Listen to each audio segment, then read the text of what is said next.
Total destructive interference involves waves that cancel each other out.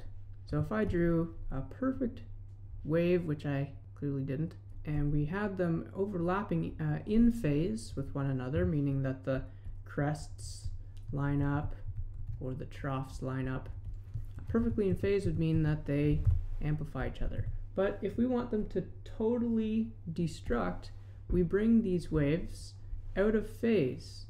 When they're out of phase by 180 degrees, or a half a wavelength, we can represent in terms of lambda wavelength. Remember, lambda, one lambda is a wavelength. So when two waves are out of phase by half lambda, the positive regions will cancel with the negative regions of another wave. And I haven't really drawn it that well, but this region will cancel with this region, and so on. And what happens is we get no wave. So if it's sound, it would be silence. If the wave was a light wave, it would be pitch black.